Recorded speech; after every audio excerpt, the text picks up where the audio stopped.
Hello बच्चों, hope आप लोग अच्छे होंगे। आप लोगों का जेई या नीट का एग्ज़ाम हो चुका है और जेई एडवांस का होने वाला है। तो इसके लिए तो आप लोगों ने तैयारी कर चुके होंगे और अपना प्रिपेयर कर रहे होंगे कि काउंसलिंग अब कैसे की जाए। और जेई एडवांस के देने के बाद बाकी लोग भी, सारे लोग जो भी हैं, कहने का मतलब जो अभी रिसेंट एग्ज़ाम होंगे उनको देने के बाद केवल एडमिशन के लिए लग जाएंगे कि कहाँ पे कैसे कौन सा कॉलेज चूज़ करना है, क्या करना है।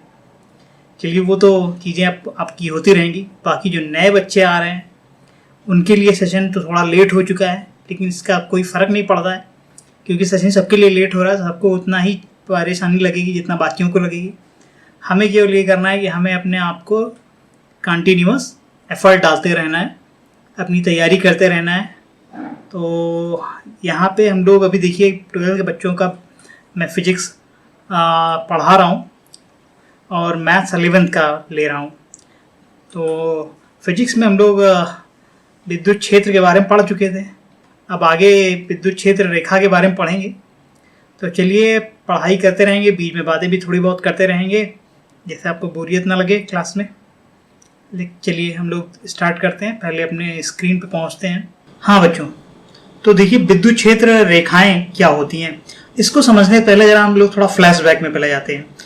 इसमें देखिए आपको मैंने बताया था विद्युत क्षेत्र का मतलब कॉन्सेप्ट आप इस तरह समझो क्यों आया था कि भाई अगर कोई आवेश आता है तो पहले अपने चारों तरफ विद्युत क्षेत्र फैलाता है। और विद्युत क्षेत्र किस स्पीड से फैलाता है?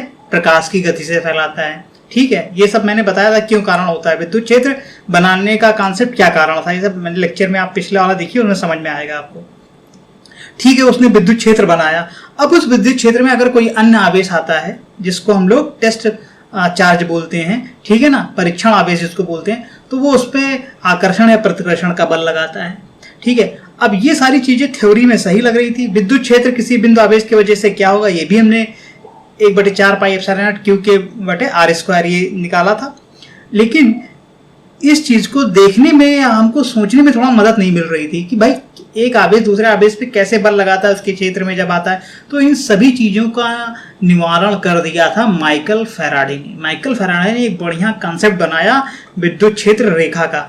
ये विद्युत क्षेत्र रेखा इस तरीके से होती है, उन्होंने कुछ कॉन्सेप्ट दिया कि अगर ये एक वक्र या रेखा होती है, वक्र या रेखा का मतलब या तो कुछ ये वक्र रहेगा या कोई सीधी रेखा रहेगी। इस वक्र के किसी बिंदु पे अगर हम लोग स्पर्श रेखा खींचेंगे तो उस स्पर्श रेखा की दिशा, जिस दिशा में स्पर्श रेखा होगी, ठीक है ना, इस स्पर्श रेखा की दिशा में ही क्या होगा, विद्युत क्षेत्र की दिशा होगी। भाई विद्युत क्षेत्र एक सदिश राशि है तो उसके लिए दो चीजें चाहिए, एक दिशा चाहिए उसकी क्या होगी और दूसरा उसका परिमाण क्या होगा। ठीक है, जिसको हम विद्युत क्षेत्र की तीव्रता बोलते हैं। ठीक, तो यहां पे कहा कि इसकी दिशा इसी के अनुदिश होगी, यानी इस साइड में हो सकती है या इस साइड में। जो स्पर्श रेखा खींचा गया विद्युत क्षेत्र रेखा के किसी बिंदु पे स्पर्श रेखा खींचे जाने पर उस रेखा के अनुदिश ही विद्युत क्षेत्र की दिशा होगी। ठीक है साहब, ये बताया। दूसरा उन्होंने ये बताया कि जो परिमाण है वो हम विद्युत क्षेत्र रेखाओं के बीच में कितनी निकटता है इससे पता लगा सकते हैं किसी बिंदु पे। ठीक है, कैसे, ये सारी चीजें आपको मैं बता रहा हूं कि मान लीजिए कि यहाँ पे विद्युत क्षेत्र थोड़ा सा, और मैं एक चीज बताता हूँ फिर आपको समझाता हूँ, ये चीज और अच्छे से समझ में आएगी। जैसे यहाँ पे आपका कोई विद्युत क्षेत्र में बना लेता हूं, ये देखिए,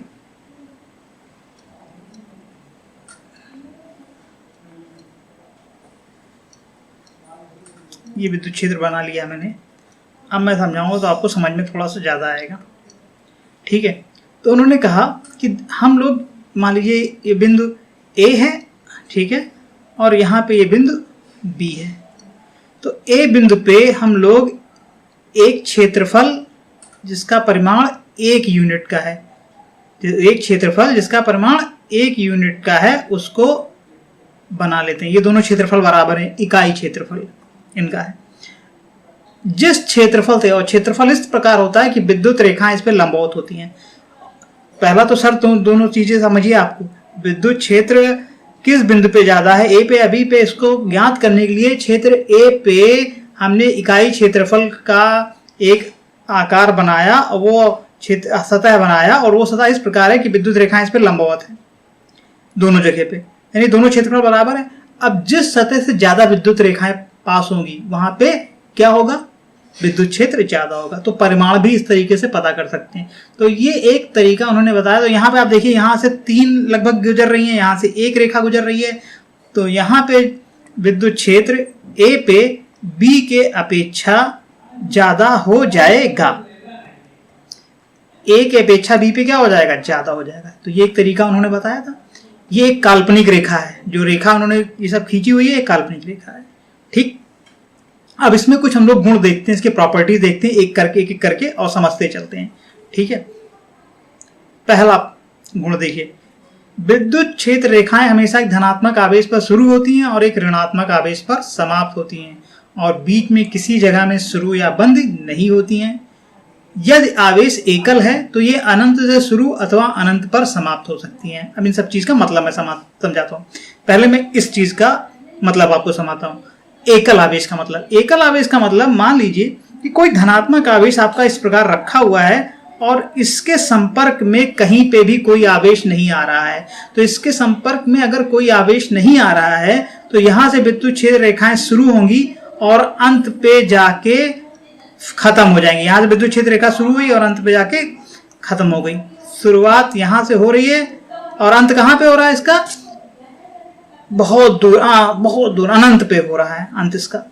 और या फिर अगर कोई आपका ऋणात्मक आवेश, पहली बात तो ये समझिए यहाँ पे इसके संपर्क में कोई और आवेश नहीं है, खाली अकेला रखा हुआ था। अब अगर इसी प्रकार ऋण आवेश को इस तरह रखा रहेगा तो विद्युत क्षेत्र रेखाएं अनंत से शुरू होंगे और यहाँ पे आके समाप्त होंगी इसके सिर पे।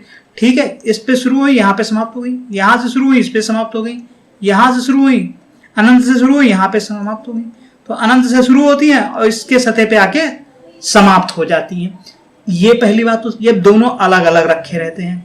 ठीक है, इस प्रकार होता है कि ये केंद्र पे रखा रहता है और केंद्र एक आपका गोला, गोले के केंद्र पे आवेश रखा हुआ है और त्रिज्या की दिशा में विद्युत क्षेत्र रेखाएं या तो इससे शुरू होते हुए अनंत तक जाती हैं या अनंत से शुरू होते हुए इसके केंद्र तक आती हैं। इस तरह की रेखाएं बनाई जाती हैं। ठीक है, ये चीज। अब अगर यही आवेश आपका दोनों यहां पे इस तरह रख दिया जाए, एक धनात्मक रख दिया जाए, एक ऋणात्मक रख दिया जाए, तो एकल आवेश का तो ये मतलब उन्होंने बताया आपको। अगर ये इस तरीके से रखा जाता है तो आवेश, धन आवेश से विद्युत रेखाएं शुरुआत होती हैं और ऋण आवेश पे जाके समाप्त हो जाती हैं। धन आवेश से शुरू होती हैं, यहाँ पे समाप्त हो जाती हैं। ठीक है, ये आप इस तरह समझ सकते हैं इसको। धन आवेश से शुरू हुई, ऋण आवेश पे जाके समाप्त हो गई, धन आवेश से शुरू हुई, ऋण आवेश पे जाके समाप्त हो गई। ठीक है ना, यहाँ पे आपका ये बना दे रहा हूं मैं, धन आवेश से शुरू हुई, ऋण आवेश पे जाके समाप्त हो गई। ये आपको बना दिया मैंने। अब ये सब काल्पनिक रेखा हैं, लेकिन इसका बहुत अच्छा उपयोग होता है। हम लोग मतलब देखेंगे और अच्छा आपको समझ में भी आएगा इस सब चीजों का। तो धनात्मक आपका बनाना सीख लिया, ऋण आवेश के लिए आपने विद्युत क्षेत्र बनाना सीख लिया, जब दोनों रखे हैं तब बनाना आपने सीख लिया। ठीक है, अब दूसरा बिंदु देखिए, विद्युत क्षेत्र रेखा के किसी बिंदु पर स्पर्श रेखा उस बिंदु पर विद्युत क्षेत्र ई की दिशा देती है। ये तो मैं बता चुका हूं कि भाई विद्युत क्षेत्र अगर इस प्रकार आपका आया हुआ है, ये विद्युत क्षेत्र आपका बन गया और यहाँ के किसी भी बिंदु पे अगर आप स्पर्श रेखा खींचते हैं तो इस स्पर्श रेखा के अनुदिशी क्या होगा, विद्युत क्षेत्र की दिशा होगी। और यहाँ पे अगर आप कोई धनात्मक आवेश आपका रख दिया जाए, धनात्मक आवेश, तो या तो इधर भाग जाएगा स्वतंत्र होने है अगर, या फिर इधर भाग जाएगा। किसके अनुसार, अगर विद्युत क्षेत्र की दिशा इधर हुई तो इस तरफ भाग जाएगा, विद्युत क्षेत्र की दिशा इधर हुई तो इधर भाग जाएगा। ये मतलब हुआ आपका। ठीक है ना, यानी विद्युत क्षेत्र रेखा पर या विद्युत क्षेत्र वक्र पर कि किसी बिंदु पर विद्युत क्षेत्र की दिशा प्राप्त करने के लिए उस बिंदु पर स्पर्श रेखा खींचनी पड़ती है। ठीक है, ये चीज आपको समझ में आ गई। तीसरा बिंदु देखिए आप, देखिए कई सारे कॉन्सेप्ट को भी मैंने यहाँ पे प्रॉपर्टी में ले लिया है ताकि आपको चीजें जब आप क्वेश्चन करेंगे तो वो भी इससे बढ़िया से समझ में आएगा आपको। ठीक, चाहे वो जिस लेवल का क्वेश्चन हो आपका, कंपटीशन लेवल का हो, जेईई मेन, नीट, एडवांस, या फिर आपका बोर्ड लेवल का क्वेश्चन हो, प्रॉपर्टी तो जानना ही चाहिए हमको हर चीज को, तभी हम लोग कर पाएंगे। फिर धनात्मक आवेश से निकलने या ऋणात्मक आवेश में प्रवेश करने वाली रेखाओं की संख्या आवेश के परिमाण के समानुपाती होती है। इसका मतलब क्या हुआ, मान लीजिए आपको प्रश्न में ये दिया जाता है कि भाई ये आपका कोई यहाँ पे आवेश है, इस आवेश पे कोई कितनी रेखाएं हैं, थोड़ा सा इसको 4 कूलम का आवेश में मैंने एग्जांपल लिया है। यहाँ पे मान लीजिए 4 कूलम का धनात्मक आवेश है और इस पे रेखाएं जो बन रही हैं, ठीक है, त्रिज्या की दिशा में बन रही सारी रेखाएं, इस तरीके से, इस तरीके से, इस तरीके से, इस तरीके से, इस तरीके से, इस तरीके से और इस तरीके से। कितनी रेखाएं मान लो दी गई आपको? 100 रेखाएं। ध्यान से समझिए, 100 रेखाएं आपको दी जाती हैं। तो 4 कूलम से अगर 100 रेखा है तो 1 कूलम बराबर कितनी रेखा के हो जाएंगे? 25 रेखा के। समझ में आया ये? रेखाओं की संख्या उनके आवेश के समानुपाती होती है। तो 4 कूलम के लिए अगर 100 रेखाएं ली गई हैं तो 1 कूलम के लिए 25 रेखा ली जाएंगी। ये तो 4 माइक्रो कूलम का उन्होंने आपको प्रश्न दे दिया कि इस पे 100 रेखा इस तरीके से बन रही हैं। तो अगर यहाँ पे प्रश्न में एक दूसरा आवेश जिसको पे -3 माइक्रो कूलम का आवेश हो, यहाँ पे माइक्रो कूलम है ये, ठीक है, तो 1 माइक्रो कूलम बराबर 25 रेखा हो जाएगा। तब आप बताएं कि कितनी रेखाएं होंगी, यानी रेखाओं की संख्या। अगर हम लोग इस तरह नेगेटिव चार्ज है तो कुछ इस तरीके का विद्युत क्षेत्र बनेगा, अनंत से शुरू होंगी, यहाँ के समाप्त होंगी। अब रेखाओं की संख्या कितनी हो जाएगी? तो 1 कूलम बराबर 25 रेखा, तो 3 कूलम बराबर 75 रेखा। अरे प्लस और माइनस का गुणा केवल किसके लिए है?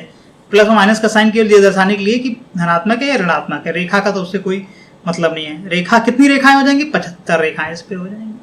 ठीक है, ये चीज आपको एक समझ में आनी चाहिए। अगली प्रॉपर्टी ये कह रही है 2 रेखाएं कभी भी प्रतिच्छेदन नहीं कर सकती हैं। यदि ऐसा होता है तो दोनों स्पर्श रेखाओं को उनके प्रतिच्छेद बिंदु पर खींचा जा सकता है, अर्थात उस बिंदु पर तीव्रता में 2 दिशाएं होंगी, जो कि गलत है। बिल्कुल सही। इसको मैं समझाता हूँ। मान लीजिए कि किसी आवेश के द्वारा 2 रेखाएं बन के इस प्रकार हो रही कि वो एक दूसरे को कट कर गई। अगर वो एक दूसरे को कट कर जाएंगी तो क्या होगा कि भाई ये जहां पे कट कर रही है वो बिंदु दोनों ही स्थिति में इस वाले वक्र पे भी स्थित होगा, इस वक्र पे भी स्थित होगा। तो इस लाल वाले पे जो हम लोग स्पर्श रेखा करेंगे, खींचेंगे तो ऐसे जाएगा। नीले वाले पे जो स्पर्श रेखा खींचेंगे तो ऐसे आएगा। अब स्पर्श रेखा किसकी दिशा देती है? विद्युत क्षेत्र की दिशा देती है। तो यहाँ पे विद्युत क्षेत्र की जो दिशा होगी, यहाँ वो इधर होगी, इसकी एक दिशा इधर जाएगी, एक दिशा इधर जाएगी। यानी यहाँ पे कंफ्यूजन हो जाएगा यही डिसाइड करने में कि कौन सी दिशा ली जाए, जबकि सदिश राशि की दिशा केवल एक ही हो सकती है। तो ये 2 दिशाएं देने लगेगा तो ये ऐसा होगा ही नहीं। यानी विद्युत क्षेत्रीय रेखाएं कभी भी एक दूसरे को नहीं कट करेंगी। ठीक है, ये कॉन्सेप्ट हो गया आपका समझने के लिए। अगला चलिए, एक समान विद्युत क्षेत्र में छेद रेखाएं सीधी, समानांतर और समान रूप से फैली हुई होती हैं। एक समान विद्युत क्षेत्र का मतलब उस विद्युत क्षेत्र के हर जगह पे विद्युत क्षेत्र की दिशा समान है और विद्युत क्षेत्र का परिमाण समान है, तीव्रता समान है। ये तभी हो सकता है भाई, हर जगह दिशा समान तभी हो सकती है जब हर जगह कर्व का नेचर एक जैसा रहे। हर जगह कर्व का प्रकृति एक जैसा रहने का मतलब वो एक सीधी रेखा है। अब इसके किसी भी बिंदु पे अगर हम लोग हर बिंदु पे अगर तीव्रता खींचनी है तो हम स्पर्श रेखा खींचेंगे तो स्पर्श रेखा इसी लाइन के अनुदिश ही होगा, इसी लाइन के पे ही आ जाएगा। तो यानी यहाँ पे भी यानी अगर हम लोग खींचे तो तभी ऐसा संभव है जब सारी रेखाएं क्या हो जाएं? समानांतर, और सारी रेखाएं बराबर दूरी पर स्थित रहें। बराबर दूरी पर स्थित होने से क्या होगा कि अगर हम किसी बिंदु पे इकाई क्षेत्रफल का सतह बनाएंगे तो हर जगह इकाई क्षेत्रफल वाले सतह से समान गिनती में रेखाएं गुजरेंगी। कहीं से भी हम बना दें, अगर समान क्षेत्रफल का बना रहे हैं तो हर जगह पे तीव्रता क्या आ जाएगी? समान आ जाएगी। अगर समान आप कहते हैं विद्युत क्षेत्र है तो 2 बातें होनी चाहिए। एक तो दिशा समान होनी चाहिए, दूसरी क्या समान होना चाहिए? हर जगह पे तीव्रता समान होनी चाहिए। तो ये तभी है जब कुछ ऐसा बन रहा हो, समानांतर हो लाइनें और सभी बराबर रूप से फैली हुई। ये हो गया हमारा ये वाला पॉइंट। ठीक है बच्चों, अब अगले पॉइंट और भी डिस्कस करते हैं। हमको स्लाइड चेंज करना पड़ेगा। अब देखिए छठे बिंदु पे आ जाइए। छठे बिंदु पे क्या हो सकता है कि स्थिर वैद्युत क्षेत्र की रेखाएं कभी भी बंद रूप नहीं बना सकती हैं। इसका मतलब आप समझिए, स्थिर विद्युत क्षेत्र की रेखाएं कभी बंद रूप नहीं बना सकती हैं। अगर यहाँ पे आप मान के चलें कि ये आप कोई आवेश आप लेते हैं और धनात्मक आवेश से ये रेखा शुरू हुई और इसी पे आके खत्म हो जाए, ऐसा संभव नहीं होगा, ये गलत हो जाएगा ये कॉन्सेप्ट। लेकिन आगे आपको मैं अभी चुंबकीय क्षेत्र में जब पढ़ाऊंगा तब एक चीज़ बताऊंगा कि विद्युत क्षेत्र रेखाएं गोल हो सकती हैं, ये प्रेरण विद्युत क्षेत्र में संभव है, इस तरीके की चीज़ें, लेकिन यहाँ पे नहीं है। ये स्थिर विद्युत क्षेत्र में ऐसा संभव नहीं होगा, ठीक है। ये प्रेरण विद्युत क्षेत्र में हो सकता है, ठीक है। तो ये भी आपके इसमें नहीं है, बस मैंने आपको याद दिलाने के लिए बता दिया था। अगला आप देखें, विद्युत क्षेत्र रेखाएं हमें समविभव सतह को भी बता देती हैं। अब समविभव सतह जिसपे विद्युत विभव समान होता है। पहला तो आपको ये बच्चों समझना चाहिए कि जिस प्रकार विद्युत क्षेत्र का एक कॉन्सेप्ट है उसी तरह विद्युत विभव का भी एक कॉन्सेप्ट है, आगे बताऊंगा। अभी तो आप ये समझ लीजिए कि मान लीजिए ये हमारे पास ये विद्युत क्षेत्र दिया हुआ था। अब विद्युत क्षेत्र में हम क्या करते हैं कि एक ऐसा सतह हम लोग बनाते हैं कि वो सतह, ये सभी रेखाएं उस सतह पे अगर लंबवत हैं तो ये कहा जाता है इस जगह पे विद्युत विभव समान होगा, इस सतह पे। फिर एक दूसरी सतह बना लें, यहाँ पे ये भी लंबवत है मान लीजिए रेखाएं, तो यहाँ पे भी विद्युत विभव समान होगा। तो ये सतह और ये सतह समविभव सतह, यानी इस सतह के किसी भी बिंदु पे विभव समान होगा, इस सतह के किसी भी बिंदु पे विभव समान होगा। लेकिन हाँ, अगर इस पे विभव का परिमाण मान लीजिए V1 है और इस पे विभव का परिमाण V2 है, तो V1 और V2 नहीं समान होंगे।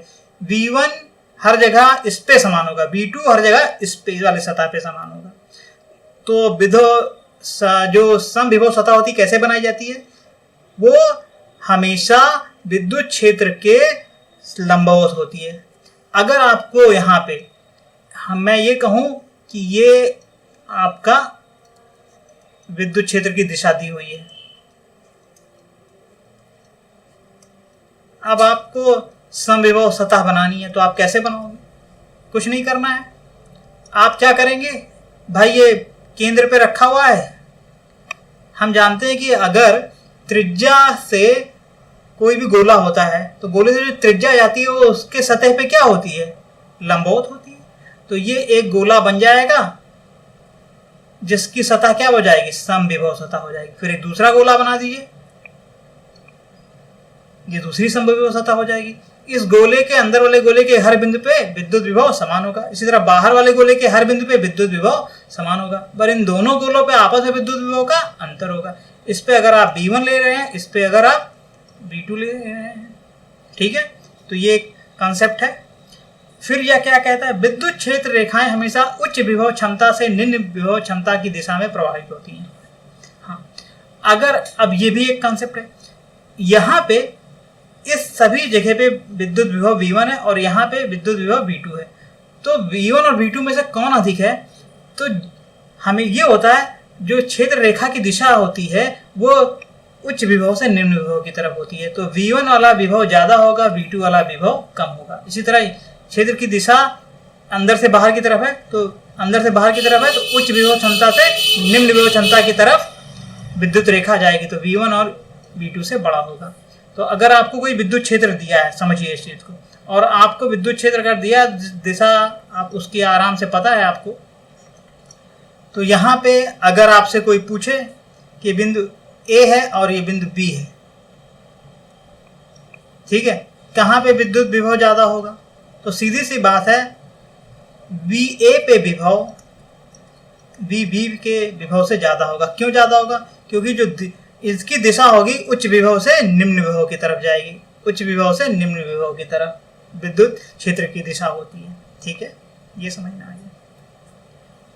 अगला प्रश्न देखें आप, और एक प्रॉपर्टी देखें, ऐसे क्षेत्र में जहां कोई विद्युत क्षेत्र नहीं है रेखाएं अनुपस्थित होती हैं, ठीक है। यही कारण है कि चालक जहां विद्युत क्षेत्र शून्य है के अंदर कोई भी विद्युत क्षेत्र रेखा नहीं हो सकती है। ये आप समझिए कि अगर ये कोई डब्बा है और ये चालक का बना डब्बा है, तो इस चालक के बने डब्बे में अगर चारों तरफ से बंद है ये डब्बा आप लोग कहते हैं, तो इसके अंदर चालक का डिब्बा होना चाहिए। पहली बात तो इसके अंदर विद्युत क्षेत्र शून्य होगा। विद्युत क्षेत्र क्या होगा, विद्युत क्षेत्र शून्य होगा। यही बताना चाह रहा है कि चालक के अंदर विद्युत क्षेत्र शून्य होता है, और अगर विद्युत क्षेत्र शून्य होता है तो वहां पे आवश्यक सी बात है, स्वतः सिद्ध बात है कि विद्युत क्षेत्र को हम लोग किस रेखा से दिखाते हैं? विद्युत क्षेत्र रेखा से दिखाते हैं। कोई विद्युत क्षेत्र रेखा नहीं पाई जाएगी। ठीक है, अगली प्रॉपर्टी आ जाइए आप। अगली प्रॉपर्टी ये कहती है कि मान लीजिए जिस सतह पर विद्युत क्षेत्र, मान लीजिए ये सतह है हमारी, चालक की कोई सतह है, तो चालक की सतह, चालक के अंदर तो विद्युत क्षेत्र शून्य होता है, लेकिन चालक के सतह पे जो विद्युत क्षेत्र होगा भी वो इस प्रकार से होगा कि वो सतह के लंबवत रहे। चालक के सतह पे विद्युत क्षेत्र इस प्रकार होगा कि वो विद्युत क्षेत्र के क्या रहे, अरे चालक के सतह के लंबवत रहे। ठीक है, ये इस तरीके से बन जाएगा आपका। वो अलग बात है कि ये यहां से निकल रहा है, हो सकता है इसके अंदर जा रहा हो, इस तरह क्यों बन रहा हो, दिशा से मतलब नहीं है, लेकिन जो ये रहेगा कोण जहाँ रहेगा वो लंबवत रहेगा। तो चालक के सतह पे चालक कुछ इस प्रकार का है, तो इस तरीके से रेखाएं बनेंगी कि ये लंबवत रहें, जिस भी कोई भी सतह रहेगा। ये हमारा सतह है, ये हमारा इस तरीके का बनेगा, सतह पे लंबवत बनेंगी रेखाएं। ठीक है, तो अगर कोई सतह आपको दिया जाता है, कहा इसे विद्युत क्षेत्र बनाओ, तो वो विद्युत क्षेत्र हमेशा सतह के क्या हो जाएगा, लंबवत हो जाएगा। तो ये 10 पॉइंट थे बच्चों जिसको मैंने आपको बताया, और इसके नोट्स आपको मिल जाएंगे, आप वहाँ से पढ़ सकते हैं ये पूरा जो मैंने लिखा हुआ है। ठीक है, अब इस लेक्चर के बाद मैं कुछ और भी इस चीज़ें जल्दी से डालूंगा ताकि आपका ये टॉपिक आपको मतलब जल्दी जल्दी पढ़ें, और इसको क्योंकि टाइम कम बचा हुआ है तो इसको मुझे थोड़ा सा तेज पढ़ाना पड़ेगा। पढ़ाऊंगा क्या, अगर आपको लगता है मैं तेज पढ़ा रहा हूँ तो आप तो धीमे करके सुन सकते हैं, उससे कोई दिक्कत नहीं है। ठीक है, लेकिन समझ में आनी चाहिए चीज़ें। तो चलिए, गुड लक, थैंक यू।